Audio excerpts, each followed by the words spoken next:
शिवसेना पुन्हा एकदा फुटली आहे। आता ठाकरेंचे हे 6 खासदार शिंदेंच्या सेनेत लवकरच सामील होतील। पण इंटरेस्टिंग म्हणजे या फुटीर गटाचे कॅप्टन असतील परभणीचे खासदार संजय जाधव उर्फ बंडू बॉस। म्हणजेच बंडू बॉस फुटलेल्या खासदारांचं नेतृत्व करणार असल्याचं म्हटलं जात आहे। खरं तर 4 वर्षांपूर्वीच बंडू बॉस फुटलेले, तरीही ते ठाकरेंसोबतच राहिले। असं का?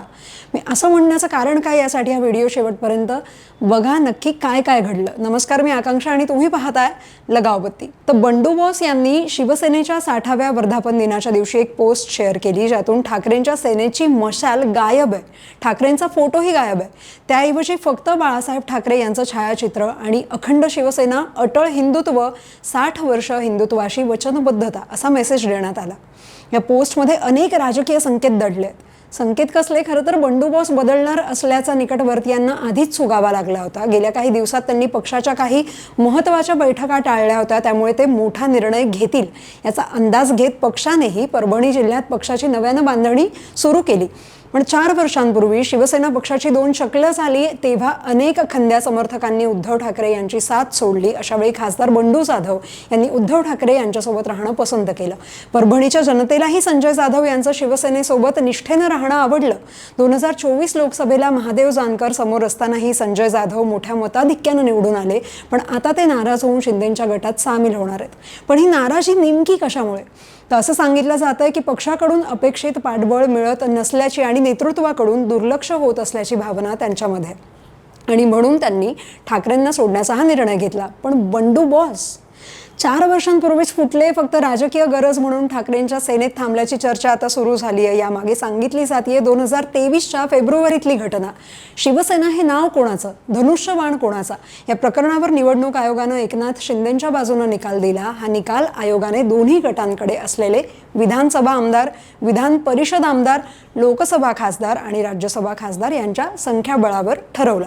याच संख्याबळावरून बंडू बॉसवर संशयाची सुई गेली, कारण त्या दरम्यान एकनाथ शिंदे यांच्याकडून 40 विधानसभा आमदार, 13 लोकसभा खासदारांनी प्रतिज्ञापत्र दिलेलं, तर उद्धव ठाकरे यांच्याकडून 15 विधानसभा आमदार, 12 विधान परिषद आमदार, 4 लोकसभा खासदार आणि 3 राज्यसभा खासदारांनी प्रतिज्ञापत्र दिलेलं। खरं तर अरविंद सावंत, राजन विचारे, ओमराजे निंबाळकर, विनायक राऊत आणि संजय जाधव असे ठाकरेंच्या बाजूने 5 लोकसभा खासदार असताना प्रत्यक्षात 4च लोकसभा खासदारांनी ठाकरेंच्या बाजूनं प्रतिज्ञापत्र दिलं। मग फुटलं कोण? तर परभणीचे संजय जाधव यांचं नाव चर्चेत आलेलं। त्यांच्यावरच थेट संशय घेण्याचं कारण त्या आधीही घडलेल्या राजकारणात आहे। 2020 पासून संजय जाधवांच्या वक्तव्यांवरून आणि त्यांच्या वागण्यावरून लक्षात येतं की ते ठाकरेंच्या महाविकास आघाडी स्थापन करण्याच्या निर्णयावर नाराज आहेत। 2020च्या ऑगस्टमध्ये खासदार संजय जाधवांनी थेट आपल्या खासदारकीचा राजीनामा आणि राजीनाम्यासह एक पत्रही उद्धव ठाकरेंकडे पाठवलं होतं। एपीएमसी मध्ये शिवसेनेची बॉडी बसावी म्हणून 8 ते 10 महिने प्रयत्न करूनही सलग दुसऱ्यांदा तिथे मित्रपक्ष असलेल्या राष्ट्रवादीची बॉडी बसल्यामुळे शिवसैनिक नाराज आहेत। मी कार्यकर्त्यांना खुश ठेवू शकत नसेल तर मला खासदारपदी राहण्याचा अधिकार नाही। त्यावेळी त्यांची मनधरणी शिवसेनेच्या वतीनं एकनाथ शिंदे यांनी फोनवर केली होती। लागलीच मे मध्ये पुण्यात शिवसेनेने राबवलेल्या शिवसंपर्क अभियानाची धुरा सांभाळताना राष्ट्रवादीच्या पदाधिकाऱ्यांना सगळं दिलं जातं, मात्र शिवसेनेला डावलण्यात येतं। शिवसेनेचा मुख्यमंत्री असून पाठबळ मिळत नसल्याची त्यांनी उघडपणे नाराजी व्यक्त केलेली। मग शिवसेनेत बंड झाल्यानंतर, सरकार स्थापन झाल्यानंतर जुलै 2022 मध्ये मुख्यमंत्री म्हणून पंढरपुरातल्या विठ्ठल रुक्मिणी मंदिरात एकनाथ शिंदे यांनी महापूजा केली होती। या महापूजेच्या वेळी मंदिरात परभणीचे खासदार संजय जाधव ही उपस्थित होते। याची प्रचंड चर्चा झाली। तोच 2022च्या 18 जुलै रोजी होणार असलेल्या राष्ट्रपती निवडणुकीसाठीची रणनीती ठरवण्यासाठी 12 जुलै रोजी उद्धव ठाकरेंनी एक बैठक बोलावली।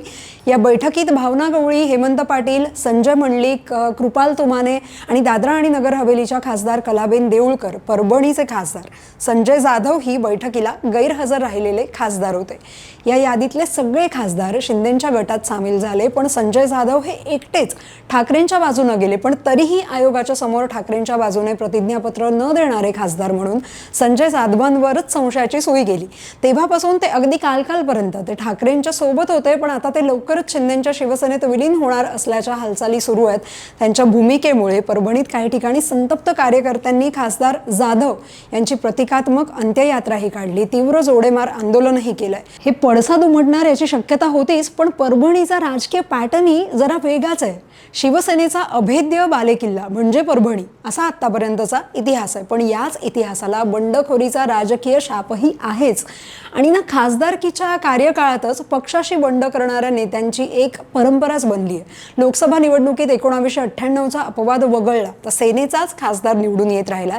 अशोक देशमुख, सुरेश जाधव, तुकाराम रेंगे पाटील, गणेश दुधगावकर, संजय म्हणजे बंडू जाधव असे सेनेचे आतापर्यंतचे खासदार. आता शिवसेनेचं दुर्दैव म्हणजे यांच्यापैकी अनेकांनी तर 10 वर्ष खासदार म्हणून शिवसेनेचं प्रतिनिधित्व केलं, पण कालांतराने पक्षश्रेष्ठींच्या विरोधात नाराजी व्यक्त करत त्यांनी पक्षाला सोडचिठ्ठी देत कोणी काँग्रेस कोणी राष्ट्रवादीची वाट धरली. निवडून आलेला खासदार पक्षाबाहेर पडतो असं एक समीकरण बनलं. बंडू जाधव यांचंही नाव आता या यादीत ऍड झालंय. बरं, आतापर्यंतच्या बहुतेक नेत्यांनी तिकीट नाकारल्यानंतर बंडखोरी केली होती, पण संजय जाधव यांची केस जरा वेगळी आहे. ते विद्यमान खासदार असतानाच त्यांनी वेगळी भूमिका घेतली आहे. पण आपण हेही विसरायला नको की परभणीत जर शिवसेनेसोबत कोणी बंडखोरी केली तर त्याला शिवसैनिक कायमचे घरी बसवण्यासाठी सज्जच असतात. असा हा गेल्या 38 वर्षांचा इतिहास आहे. त्यामुळे पक्ष सोडताना प्रत्येकजण 10 वेळा विचार करतो की पक्ष सोडायचा की नाही. आता हाच विचार बंडू जाधवांनी देखील केलाच असेल. बाकी तुम्हाला त्यांच्या बदललेल्या भूमिकेबाबत काय वाटतं कमेंट करून सांगा. आणि अशाच अपडेटसाठी लगावबत्तीला सबस्क्राईब करायला विसरू नका.